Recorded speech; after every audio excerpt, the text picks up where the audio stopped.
بسم اللہ الرحمن الرحیم۔ السلام علیکم۔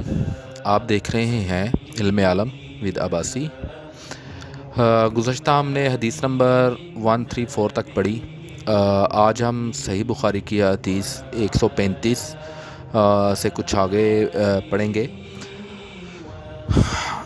حدیث نمبر 135 ہے، اللہ تعالیٰ نے فرمایا، پہلے اس کی کچھ وضاحت کی گئی ہے، وہ بھی میں ساتھ ساتھ آپ کو پڑھ کے سنا دیتا ہوں۔ اللہ تعالیٰ نے فرمایا، اے ایمان والو، جب تم نماز کے لیے کھڑے ہو جاؤ تو پہلے وضو کرتے ہوئے اپنے چہروں کو اور اپنے ہاتھوں کو کوہنیوں تک دھو لو، اور اپنے سروں کا مسح کرو اور اپنے پاؤں ٹخنوں تک دھو۔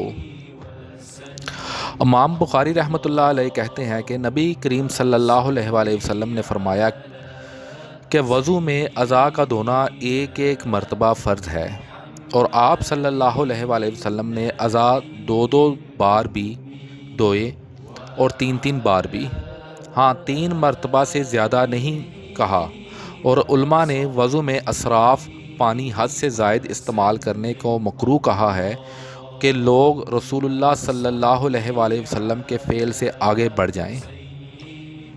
اب حدیث نمبر 135 ہے، ہم سے اسحاق بن ابراہیم نے بیان کیا، انہیں عبد الرزاق نے خبر دی، انہیں معمر نے حمام بن منبع کے واسطے سے بتلایا کہ انہوں نے ابو ہریرہ رضی اللہ تعالی عنہ سے سنا، وہ کہہ رہے تھے کہ رسول کریم صلی اللہ علیہ وآلہ وسلم نے فرمایا کہ جو شخص حدث کرے اس کی نماز قبول نہیں ہوتی جب تک کہ وہ دوبارہ وضو نہ کر لے۔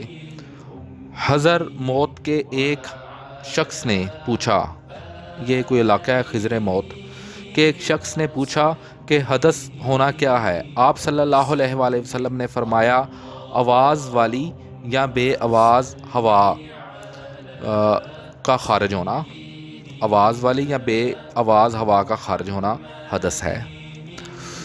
حدیث نمبر 136 ہے، ہم سے یحییٰ بن بکیر نے بیان کیا، ان سے لئیث نے خالد کے واسطے سے نقل کیا، وہ سعید بن ابی حلال سے نقل کرتے ہیں، وہ نعیم مجمر سے، وہ کہتے ہیں کہ میں ایک مرتبہ ابو ہریرہ رضی اللہ تعالی عنہ کے ساتھ مسجد کی چھت پر چڑھا تو آپ نے وضو کیا اور کہا، میں نے رسول اللہ صلی اللہ علیہ وآلہ وسلم سے سنا تھا کہ آپ صلی اللہ علیہ وآلہ وسلم فرما رہے تھے کہ میری امت کے لوگ وضو کے نشانات کی وجہ سے قیامت کے دن سفید پیشانی اور سفید ہاتھ پاؤں والوں کی شکل میں بلائے جائیں گے، تو تم میں سے جو کوئی اپنے چمک بڑھانا چاہتا ہے تو وہ بڑھا لے، یعنی وضو اچھی طرح کرے۔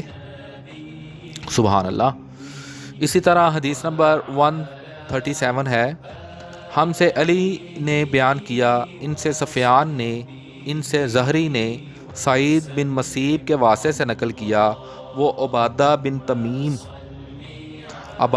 تمیم سے روایت کرتے ہیں، وہ اپنے چچا عبداللہ بن زید سے روایت کرتے ہیں کہ انہوں نے رسول اللہ صلی اللہ علیہ وآلہ وسلم سے شکایت کی کہ ایک شخص ہے جسے یہ خیال ہوتا ہے کہ نماز میں کوئی چیز یعنی ہوا نکلتی معلوم ہوئی ہے۔ آپ صلی اللہ علیہ وآلہ وسلم نے فرمایا کہ نماز سے نہ پھرے یا نہ مڑے جب تک آواز نہ سنے یا بو نہ پائے۔ اس حدیث سے یہ ہے کہ اگر نماز کے دوران ہوا جو ہے وہ خارج ہوتی ہے، تو اگر محسوس ہو کہ ہاں ہوا خارج ہوئی ہے، مگر اگر اس کی سمیل نہ آئے یا اس کی آواز آپ کو سنائی نہ دے تو نماز نہیں ٹوٹتی۔ اگر اس کی بو آئے اور اس کی آواز آئے تو پھر نماز جو ہے وہ آپ جا کے دوبارہ وضو کر سکتے ہیں۔ اس حدیث سے یہی مراد ہے۔ حدیث نمبر 138 ہے، ہم سے علی بن عبداللہ نے بیان کیا، ان سے سفیان نے عمرو کے واسطے سے نقل کیا، انہیں قریب نے ابن عباس رضی اللہ تعالی عنہ سے خبر دی کہ نبی کریم صلی اللہ علیہ وآلہ وسلم سوئے یہاں تک کہ آپ صلی اللہ علیہ وآلہ وسلم خراٹے لینے لگے۔ پھر آپ صلی اللہ علیہ وآلہ وسلم نے نماز پڑھی اور کبھی راوی نے یوں کہا کہ آپ صلی اللہ علیہ وآلہ وسلم لیٹ گئے، پھر خراٹے لینے لگے، پھر آپ صلی اللہ علیہ وآلہ وسلم کھڑے ہوئے، اس کے بعد نماز پڑھی۔ پھر سفیان نے ہم سے دوسری مرتبہ یہی حدیث بیان کی عمرو سے۔ انہوں نے ابن عباس رضی اللہ تعالیٰ عنہ سے نقل کیا، وہ کہتے تھے کہ ایک مرتبہ میں نے اپنی خالہ ام المؤمنین میمونہ رضی اللہ تعالیٰ عنہ کے گھر رات گزاری، تو میں نے دیکھا کہ رسول اللہ صلی اللہ علیہ وآلہ وسلم رات کو اٹھے جب تھوڑی رات باقی رہ گئی، تو آپ صلی اللہ علیہ وآلہ وسلم اٹھ کر ایک لٹکے ہوئے مشکیزے سے ہلکا سا وضو کیا۔ عمرو اس کا ہلکا پن اور معمولی ہونا بیان کرتے تھے، اور آپ کھڑے ہو کر نماز پڑھنے لگے، تو میں نے بھی اسی طرح وضو کیا جس طرح آپ صلی اللہ علیہ وآلہ وسلم نے کیا تھا، پھر آ کر آپ کے بائیں طرف کھڑا ہو گیا۔ اور کبھی سفیان نے ان یسارا کی بجائے ان شمالہ کا لفظ کہا، مطلب دونوں کا ایک ہی ہے۔ پھر آپ صلی اللہ علیہ وآلہ وسلم نے مجھے پھیر لیا اور اپنی داہنی جانب کر لیا، پھر نماز پڑھی جس قدر اللہ کو منظور تھا، پھر آپ لیٹ گئے اور سو گئے حتیٰ کہ خراٹوں کی آواز آنے لگی۔